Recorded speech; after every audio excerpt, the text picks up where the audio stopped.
امام ربانی کی لکھیا اے کفر نال یاری واسطے میں پڑھن لگا. سبحان اللہ. لو جی حصہ اول صفحہ نمبر 393 مکتوب نمبر 165. آپ نے فرمایا کفار کے ساتھ جو خدائے عز و جل اور اس کے رسول پاک علیہ الصلوۃ والسلام کے دشمن ہیں دشمنی رکھنی چاہیے اور ان کو ذلیل و خوار رکھنے میں کوشش کرنی چاہیے. یہ اللہ رسول کے دشمن ہے کافر, ان کو ذلیل کرنے کی کوشش کرنی چاہیے اور کسی طرح بھی ان کو عزت کا مقام نہیں دینا چاہیے. تسی مندر بنا کے کی کرنا ہے اور اسی تو چلو سانو تو جو کچھ ہویا ساڑھے بارے تسی جڑے تاثرات ہم سے زیادہ تم مولوی ہو, بیٹھ کر تمہارے وزیر کہتے ہیں ہم مولوی خادم سے زیادہ مولوی ہیں تو ٹھیک ہے, میں نے تو کبھی دعویٰ ہی نہیں کیا. میں تو ہمیشہ یہ دعویٰ کرتا ہوں میں کتا پاک رسول اللہ. تساں کی سمجھتے ہو دین نال تساں اتنی بڑیاں گلاں کر کے تساں بچ جانا ہے؟ نا ان بطش ربک لشدید انہو کیوں جی فاخذناہ واستکبر هو وجنودہ فی الارض بغیر الحق وظنوا انہم الینا لا. فرمایا فرعون اور اس کے سارے یاروں نے تکبر کیا اور ان کو یہ گمان ہوا کہ انہوں نے میری طرف نہیں آنا تھا. اگے فاخذناہ وجنودہ فنبذناہم فی الیم, کیسا چاسڑ مطلب گل ہے. فرمایا ہم نے فرعون کو بھی پکڑا اور اس کے سب یاروں کو دریا میں ڈبو دیا. یہ تو اللہ کا فرمان ہے فاخذناہ وجنودہ فنبذناہم فی الیم فانظر کیف کان عاقبۃ الظالمین. فرمایا ویکھو ذرا ظالماں دا اسی انجام کی کرنے ہاں, دوہاں نوں نپ کے ڈبو دیتا. لے بھائی ہن دس بچو اس دے غضب کولوں. کامیابی خارج از ملت سے ناکامی بھلی, کامیابی خارج از ملت سے ناکامی بھلی, لطف دشمن سے ہی شہرت ہو تو بدنامی بھلی. بے وفا تم کو کہیں آل حرم اس سے بچو, بے وفا تم کو کہیں آل حرم اس سے بچو, دیر والے کج ادا کہہ دے یہ بدنامی بھلی. بس کیوں جی بت پرست ہمیں یہی کہیں گے نا, یہ انتہا پسند ہے, یہ بدنامی بھلی. لیکن بے وفا تم کو کہے آل حرم اس سے بچو, اکبر دے راستے تے نہ چلو. ہاں جی اے نہ ہوئے کہ پھر جناب قیامت تک تمہارا نام بھی اکبر کی لسٹ میں آ جائے. ہاں بے وفا یہ مطلب ہے بے وفا تم کو کہیں آل حرم اس سے بچو اور دیر والے کج ادا کہہ دیں تو یہ بدنامی بھلی. کیونکہ ساڑھے آقا و مولا نے جو بت توڑے یہ بدنامی تو نہیں, یہ تو غلامی ہے, بدنامی نہیں ہے. ہاں جی تم کیسے بت پرستیاں کرا کے اور تم مسلمانوں کو تباہ کرنا چاہتے ہو. مجدد صاحب اگلے کی گل لکھی اے میں ایک تقریر کیا تو میرے خلاف ہندو بھی تقریراں کیتیاں کہ یہ کیا کہہ رہا ہے, سنو یہ کیا کہتا ہے. میں کیا کہتا ہوں, یہ تو مجدد صاحب کہہ رہے ہیں, یہ تو مجدد صاحب کہہ رہے ہیں. کیوں جی او مجدد الفسانیاں جڑے آج بھی جنہاں دی پتہ ہے کی ڈیوٹی ہے, آج بھی کی ڈیوٹی ہے کہ جدو رسول اللہ دی کچہری لگ دی تے وڈا پکھا لے کے پیچھے کنج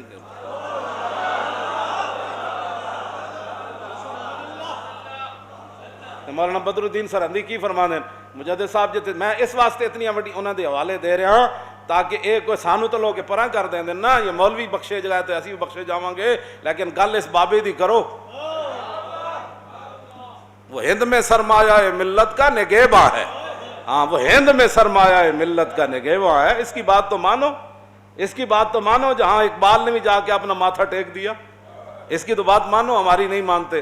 ہم آپ نے تو مخلص اتنے بنو. مولانا بدر الدین سرہندی فرما دیں مجدد صاحب جس مسلح تے سجدہ فرما دے سن نا تے مسلح دا چونکہ بڑا نرم سی تے آپ نے ٹاٹ دا ایک ٹکڑا بدے ہوئے سی اودے تے سیتے ہوئے سی آپ دے مریدین نے تاکہ وہ ٹھوس جگہ بن جائے. وہ میڑا ہو گیا تے آپ دے مریدین نے اس نے اتاریا. مولانا بدر الدین سرہندی فرما دے انہوں نے جدو اتاریا تے سارے مرید کھڑے سن تے میں وچ چک لیا تے میں انہوں چک کے اپنی پگڑی دے وچ رکھ دیتا, انج وچ رکھ دبا دیتا. کہندے میں شامی گھر گیا, میں پگڑی اتارن دا یاد نہ رہا تے میں پگڑی سمیت سو گیا. او ٹکڑا جتے تے مجدد الفسانی صرف متھا ٹیک دے سن. فرمایا اس ٹکڑے دی برکت نہ اس رات مینوں رسول اللہ دی 12 باری زیارت ہوئی.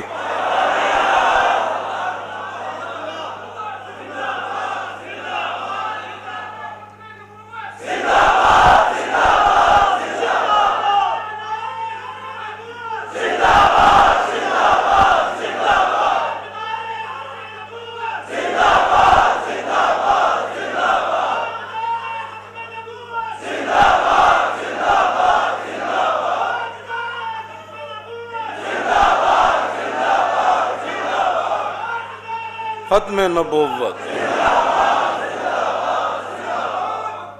توجہ، آپ فرماتے ہیں کہ ان بدبختوں کو اپنی مجلس میں جگہ نہیں دینی چاہیے، کفار کو، اور ان کے ساتھ کوئی انس و پیار نہیں کرنا چاہیے، حقیقی گل، اور حتی الامکان کسی معاملہ میں بھی ان کی طرف رجوع نہیں کرنا چاہیے، اور فرضاً ضرورت پڑ ہی جائے تو قضائے حاجت انسانی کی طرح ناپسندیدگی اور مجبوری کی صورت میں ان سے حاجت برآری کرنی چاہیے۔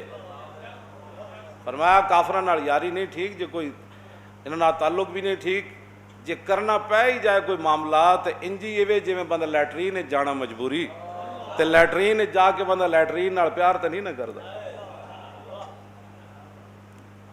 اے امام ربانی ہے کہ میں نشان لا کے رکھیا، جس نو کوئی تکلیف ہوئے اتو لے کے تھلے تک، مندر بنان والے پچھو شہ دین والے،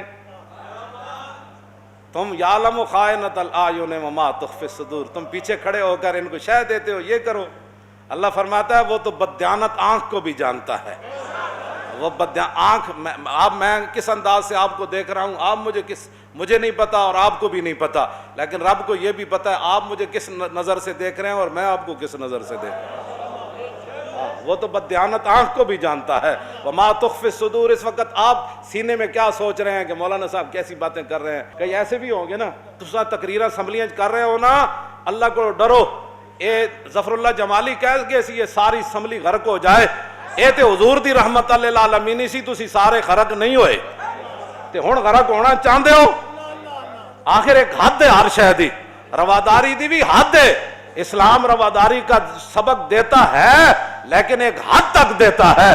ہاں یہ نہیں باتیں کہ تم اسلام کے نام پر بنا ہوا ملک ہے اور وہاں تم مندر کی باتیں شروع ہو گئی، مسجد کا تم نے کبھی نام نہیں لیا، اسلام کی کبھی تم نے ترجمانی نہیں کی، تمہارے منہ کے اندر پھوڑے نکلے ہوئے ہیں، ساری زندگی کبھی ایک بار بھی تمہیں اسلام کی بات کرنے کی توفیق نہیں ہوئی۔ میں نے یہ بد دعا نہیں کی، میں اگرچہ آمین کہنے والا ہوں، ظفر اللہ جمالی کی دعا میں میری آج بھی آمین ہے کہ جن جن لوگوں نے ختم نبوت پر ڈاکہ ڈالا، جو خاموش رہے یا ان کی گود میں جا کر بیٹھے اور فیض آباد کے خلاف باتیں کرتے رہے، یا اللہ ظفر اللہ جمالی کی بد دعا ان کے خلاف پوری فرما دے۔ میں آج بھی اس کا آمین، میں آج بھی اس کی دعا پر میں آج بھی آمین کہتا ہوں۔ آخر اس نے دیکھا تھا نا تم نے کیا کیا اسمبلی میں، آج تم باتیں کرتے ہو سارے اور پھر اس حد تک چلے آئے ہو۔